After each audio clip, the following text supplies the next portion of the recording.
Hello नमस्कार, good morning, सुप्रभात मेरे शेष उत्कर्ष परिवार में आप सभी का दिल खोलकर स्वागत है।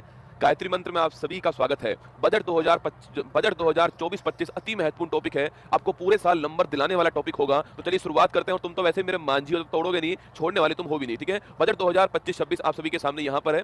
और इस बजट के अंदर जो है क्या क्या प्रस्तुत किया गया है, निर्मला सीतारमण जी आप सभी के सामने यहाँ पर दिखाई दे रही है। तो आइए बजट 2025-26 का गायत्री मंत्र जो है मैं आपको सुनाता हूँ। पूरे ध्यान से आपको जो है इसको सुनना है, ठीक है। देखिए सबसे पहले आपके अगर बात करूँ बजट के इतिहास की बात करूँ तो 1860 के अंदर जेम्स विल्सन ने पहली बार बजट जो है वो भारत के अंदर पेश किया था। इन्हें जनक भी कहते हैं भारत के अंदर बजट का, ठीक है। तो बजट आपके अगर मैं बात करूं आजादी के बाद पहली बार बजट पेश करने वाले कौन थे, तो के षणमुखम सेठी जो है आपके, वो आजादी के बाद पहली बार पेश किया। और गणतंत्र भारत की बात करूं आपसे, रिपब्लिक भारत की बात करूं तो आपके वो जॉन मैथाई साहब जो है इन्होंने पेश किया। सर्वाधिक बार बात करूं आपसे तो मोरारजी देसाई साहब ने सर्वाधिक बार पेश किया है। और अगर पहली बार महिला की बात करूं आपसे तो पहली बार महिला जो है इंदिरा गांधी जी थी आपके। और पहली पूर्णकालिक वित्त मंत्री की बात करूं आपसे तो वो निर्मला सीतारमण जी, आपको ध्यान रखना है, ठीक है। और अगर बजट की सबसे लंबी अवधि की बात की जाए तो निर्मला जी ने पेश किया था 2020 के अंदर, सबसे लंबा बजट जो है वो पेश किया गया था ना। बजट 25-26 जो है अगर इसकी बात की जाए आपसे तो वित्त मंत्री निर्मला सीतारमण जी 8वीं बार बजट जो है वो पेश करती है इस बार आपके। और ध्यान रखना है जो आपके मोरारजी देसाई साहब उन्होंने आपके 10 बार बजट पेश किया था, ठीक है। और ये 1 फरवरी की तारीख को निर्मला सीतारमण जी के द्वारा पेश किया गया ना। अगर इसकी बात दोस्तों की जाए तो यहाँ पर जो विकसित भारत है आपके, उसका मतलब क्या है, तो उसका मतलब है गरीबी से मुक्ति करना और 100% स्कूली शिक्षा प्रदान करना, बेहतरीन सस्ती और सर्वसुलभ स्वास्थ्य सुविधाएं उपलब्ध करवाना, 100% कुशल कामगार जो है इनके लिए काम करना, आर्थिक गतिविधि में 70% महिलाओं की भागीदारी बनाना और food basket of the world Bharat को बनाना, ठीक है। मतलब कि गरीबी से मुक्ति पहला, सेकंड आपके क्वालिटी एजुकेशन, थर्ड जो है आपके हेल्थ सर्विसेज, फोर्थ है आपका स्किल्ड लेबर, पांचवा है महिलाओं की भागीदारी बढ़ाना और छठा है food basket of the world. ये विकसित भारत के अंदर आएगा, आपको ध्यान रखना है। ये 6 पॉइंट एग्जाम में आपसे पूछ सकता है।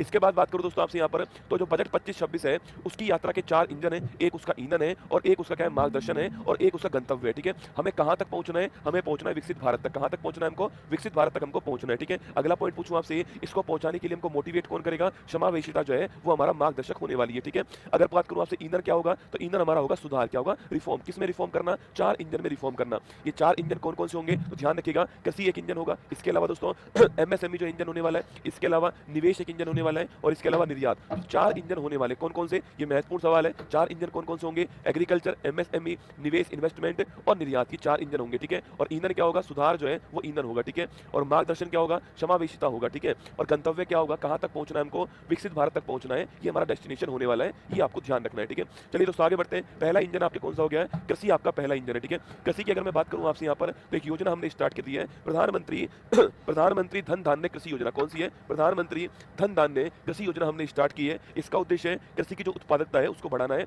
और 100 जिलों के अंदर इसको स्टार्ट किया, ठीक है। तो पहला क्वेश्चन हो गया, 100 जिलों के अंदर स्टार्ट किया गया। उद्देश्य क्या है इसका, उद्देश्य यही है इसका कि जो प्रोडक्टिविटी है आपकी, उत्पादकता को बढ़ाना उद्देश्य हो गया है, ये आपको ध्यान रखना है। प्रधानमंत्री धन धान्य कृषि योजना सवाल पूछ सकता है और 1.7 करोड़ किसान जो है इनको इससे फायदा होने की उम्मीद है, ठीक है। आगे चलिए तो आपके अगला क्वेश्चन आपके सामने यहाँ पर जो है कि दलहनों में आत्मनिर्भरता मिशन, ठीक है। ये भी एग्जाम में सवाल बन सकता है कि दलहन जो है इसमें जो आत्मनिर्भरता है इसकी बात करूं आपसे तो कितने साल के लिए होता है, 6 वर्ष के लिए होता है। कितने साल के लिए, 6 वर्ष के लिए मिशन है। अगला क्वेश्चन है, 3 तरह की दाल इसमें, तूर या फिर अरहर हो गई, उड़द हो गई और मसूर हो गई, ठीक है। तो तूर, उड़द और मसूर ये तीनों दाल इसके अंदर होने वाली है और 6 वर्ष के लिए मिशन होने वाला है। एग्जाम में सवाल पूछ सकता है कि दलहन के लिए जो आत्मनिर्भरता मिशन है वो कितने वर्ष के लिए, 6 वर्ष के लिए। कौन कौन सी दाल है, तूर, उड़द और मसूर जो है ये 3 दाल इसके अंदर होने वाली है, ठीक है।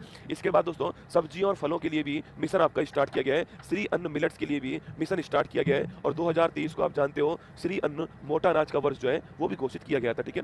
आगे चलिएगा, बिहार में मखाना बोर्ड, ठीक है। मखाना बोर्ड कहां पर बनेगा, बिहार के अंदर बनेगा, लगाओ स्टार, ठीक है। तो मखाना बोर्ड कहां बनेगा दोस्तों बिहार में बनने वाला है। ये आपसे सवाल पूछ सकता है एग्जाम में, इसको ध्यान रखना है, ठीक है। तो बिहार में मखाना बोर्ड बनेगा, ध्यान रखिए ना। राष्ट्रीय उच्च पैदावार बीज मिशन जो है, जिनकी हाई इल्ड हो, हाई पैदावार हो, ऐसे मिशन भी आपके, ऐसे बीज भी तैयार किए जाएंगे।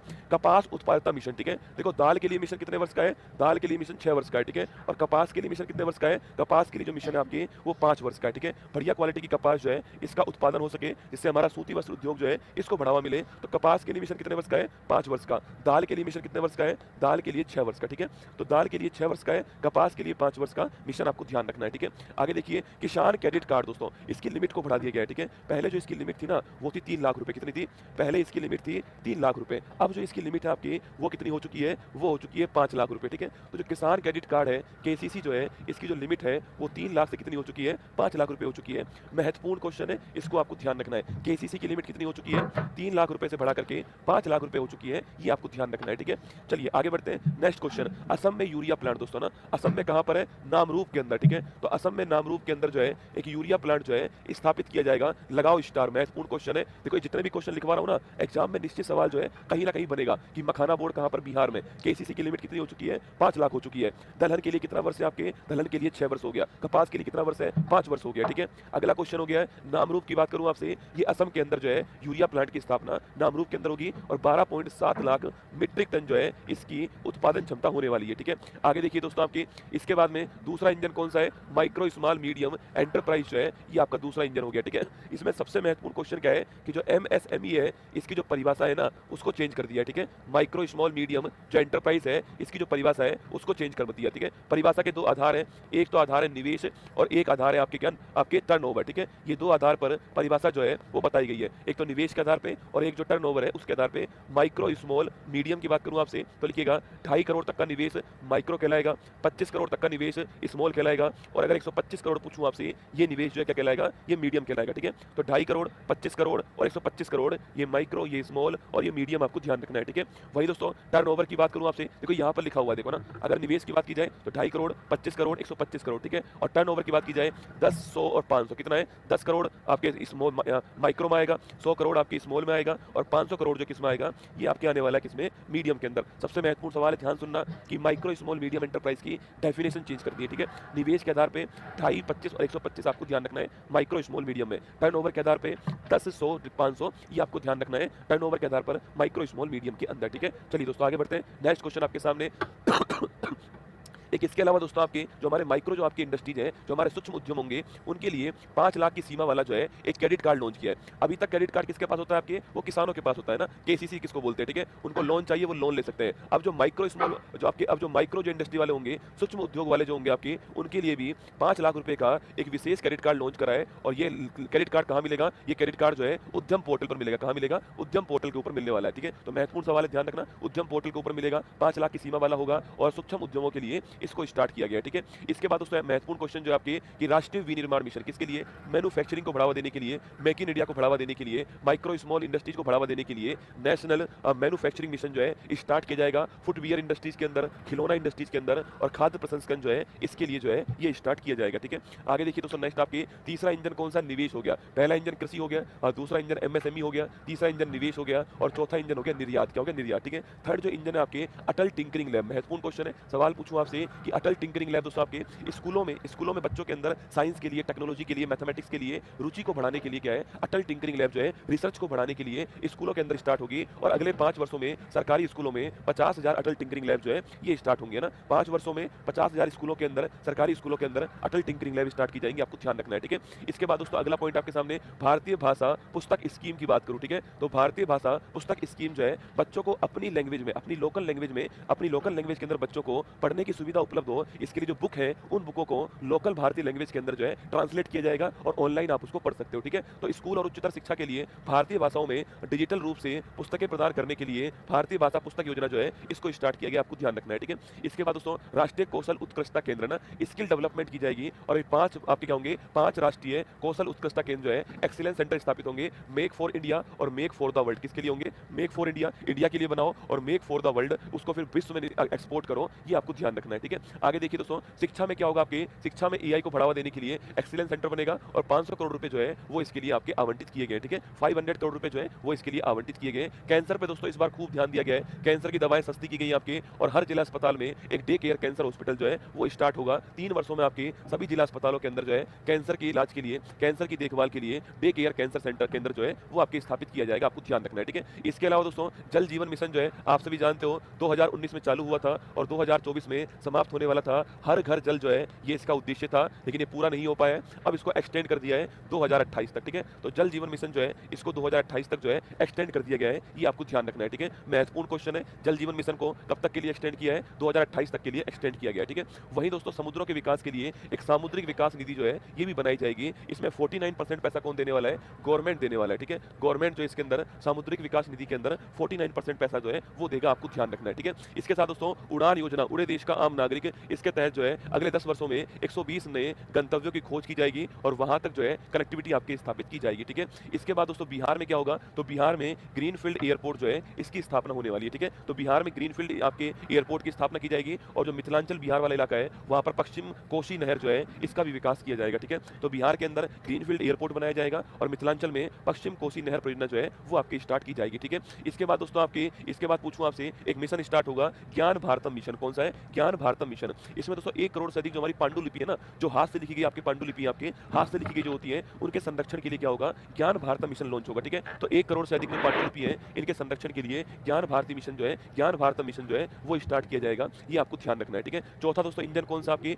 निर्यात जो है, एक्सपोर्ट जो है, ये आपका चौथा इंजन हो गया, ठीक है। एक्सपोर्ट दोस्तों आपके चौथा इंजन हो गया, ये आपको ध्यान रखना है। और एक्सपोर्ट में आपूर्ति को बेहतर करने के लिए, सप्लाई को बेहतर करने के लिए एक भारत ट्रेड नेट प्लेटफॉर्म जो है इसको लॉन्च किया गया, ठीक है। तो एक्सपोर्ट में आपूर्ति को बेहतर करने के लिए भारत ट्रेड नेट प्लेटफॉर्म जो है इसको लॉन्च किया गया, आपको ध्यान रखना है, ठीक है। वही दोस्तों एक सबसे महत्वपूर्ण लिखना, आपकी जो सुधार है ना, जिसकी मैंने कही थी आपसे कि इंजन का ईंधन जो है सुधार है, इस सुधार में बीमा क्षेत्र जो है हमारा, जो इंश्योरेंस सेक्टर है, इस इंश्योरेंस सेक्टर के अंदर पहले 74% लिमिट थी, अब वो कितनी हो चुकी है? आपके 100% जो है एफडीआई लिमिट कर दी गई है। लगाओ स्टार, ठीक है। तो अगर पूछूं आपसे कि जो बीमा क्षेत्र है ना हमारा, जो हमारा इंश्योरेंस सेक्टर है, इस सेक्टर के अंदर 74% से 100% जो है आपकी वो लिमिट कर दी गई, किसकी? एफडीआई की लिमिट हो चुकी है।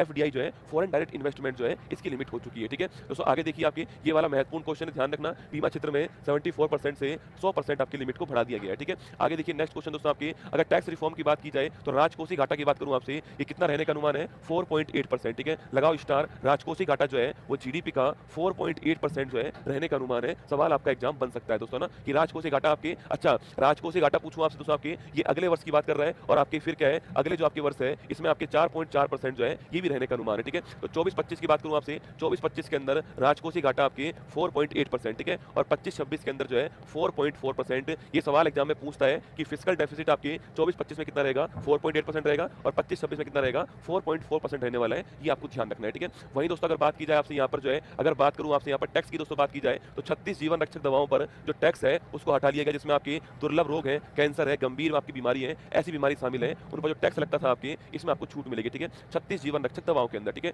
इसके बाद दोस्तों आपके एक नया टैक्स क्या होगा? एक न्यू इनकम टैक्स रिजीम जो है, न्यू इनकम टैक्स बिल जो है वो पेश किया जाएगा। पहले इससे पहले 1961 का बिल था, अब नया बिल आपके आएगा और ये बिल भी पेश हो चुका है, ठीक है। अगला पॉइंट दोस्तों, आपके टैक्स स्लैब जो है इसमें भारी चेंज किया गया है और टैक्स स्लैब के अंदर 12 लाख रुपए तक की जो राशि है इसको टैक्स फ्री कर दिया। कितना? 12 लाख तक की जो राशि है उसको टैक्स फ्री कर दिया है। और 12 लाख से अगर आपकी ऊपर राशि होती है तो 0 से 4 लाख तक 0% टैक्स होगा, 4 से 8 लाख तक 5% टैक्स होगा, 8 से 12 लाख तक 10% टैक्स होगा, 12-16 लाख तक जो आपकी 15% टैक्स होगा, 16 से 20 आपकी 20% होगा, 20 से 24 25% होगा और उससे ऊपर आपके 30% होने वाला है, ठीक है। तो 0 से 4 लाख 0%, 4 से 8 5%, 8 से 12 10%, 12-16 15%, 16 से 20 20%, 20 से 24 25% और 24 लाख से ऊपर कितना होगा? 30% टैक्स लगने वाला है। 12 लाख तक क्या होने वाला है? टैक्स की छूट आपकी दी गई है, ये भी आपको ध्यान रखना है कि 12 लाख से ऊपर जो है, 12 लाख के ऊपर वाला मैंने आपको स्लैब दोस्तों दिखा दिया, ठीक है। अब रुपया दोस्तों कहां से आता है और रुपया कहां जाता है, ठीक है। तो रुपया दोस्तों कहां से आता है? इस आने में पहला स्थान कौन सा है? उधार जो होती है पहले स्थान है, मार्केट बोरिंग पहले स्थान है 24%, स्टार लगाना। सर्वाधिक रुपया भारत में कहां से आता है? उधार से आता है। कितना आता है? 24% आता है, ठीक है। उसके बाद निगम कर से आता है, कितना आता है? 17% आपके निगम कर से आता है। उसके बाद में उसके बाद में आपकी आयकर से आता है, ठीक है। तो पहला स्थान उधार हो गया, दूसरा स्थान इनकम टैक्स हो गया, उधार से 24% आता है और जो इनकम टैक्स है उससे 22% आता है, ठीक है। तीसरा स्थान आपकी जीएसटी का हो गया, किसका हो गया? जीएसटी का हो गया। तो पहला स्थान पूछूं आपसे, पहला जो स्थान है, पहला स्थान जो पूछूं आपसे, पहला स्थान आपके फर्स्ट जो स्थान आपके उधार का हो गया, दूसरा स्थान आपके आयकर का हो गया, तीसरा स्थान आपके किसका? जीएसटी का हो गया ना। तो उधार का 24% हो गया, आयकर का 22% हो गया और जीएसटी का आपके 18% हो गया, ठीक है। अच्छा, तो पहला स्थान उधार हो गया, दूसरा स्थान आयकर हो गया, तीसरा स्थान आपकी जीएसटी हो गया ना। इसके बाद दोस्तों पूछूं आपसे कि सबसे अधिक पैसा कहां पर जाता है? सर्वाधिक पैसा जो है करों और शुल्क में राज्यों का जो हिस्सा है 22% पैसा यहां पर आता है, ठीक है। करों और शुल्क में राज्यों का जो हिस्सा है वहां पर 22% जो पैसा आपके वो जाता है, ठीक है। दूसरे स्थान पर कौन है आपकी? ब्याज अदायगी जो है, ब्याज अदायगी अगर पूछूं आपसे, इंटरेस्ट पेमेंट जो है ये 20% पैसा आपको ध्यान रखना है, ठीक है। तो पहला स्थान किसका हो गया? कर और शुल्क में राज्यों का हिस्सा हो गया और दूसरा स्थान किसका हो गया? ब्याज अदायगी का हो गया, ठीक है। लास्ट पॉइंट देखिएगा दोस्तों, अगर बात की जाए आपसे कि डिफेंस की बात की जाए तो डिफेंस में सर्वाधिक पैसा खर्च होगा भारत की ओर से ना। सेकंड स्थान पर ग्रामीण विकास होगा, ठीक है। तीसरे स्थान पर गृह मंत्रालय होगा और चौथे स्थान पर कृषि और समृद्ध आपकी एग्रीकल्चर होगा। तो पहले स्थान पर खर्चा करने के मामले में डिफेंस होगा, दूसरे पे ग्रामीण विकास होगा, तीसरे पे गृह मंत्रालय होगा, चौथे पे आपके एग्रीकल्चर होगा, कृषि होगा। ये आपको ध्यान रखना है, ठीक है। कुछ रसगुल्ले दोस्तों ऐसे हैं जिनको पता है कि गायत्री मंत्र चल रहा है, मैं इसमें बीच में कोई भी जवाब नहीं दूंगा, पर फिर भी ढक्कन भाई साहब जो है लगातार कमेंट करेंगे, गुरुजी उत्कर्ष ऐप आपके नहीं चल रहा है, ये नहीं कर रहा है, वो नहीं कर रहा है, बफरिंग बीच में हो गई है। अरे मुझे पता है, सारी बातें मुझे पता है, पर गायत्री मंत्र में भविष्य के लिए आपके लिए बनवा रहा हूँ इसको। भविष्य में सोचो, मैं आज जवाब दे रहा हूँ आपको कि उत्कर्ष ऐप नहीं चल रहा है। अब जितनी भी क्लास में चलेगा उस सब में ये चलेगा कि उत्कर्ष ऐप नहीं चल रहा, उत्कर्ष ऐप नहीं चल रहा है। अरे ढक्कन भाई साहब हो, गायत्री मंत्र के बाद कमेंट किया करो। मैं लाइव ही खड़ा हूँ, तुमको लगता है मैं लाइव नहीं खड़ा हूँ? मैं लाइव ही खड़ा हूँ तुम्हारे सामने, लाइव ही तुमको पढ़ा रहा हूँ रसगुल्लो। तो ये हमारा बजट जो था वो समाप्त यहाँ पर आपका होता है। आइए, स्वागत है आप सभी का फूल पत्ती वाली क्लास का।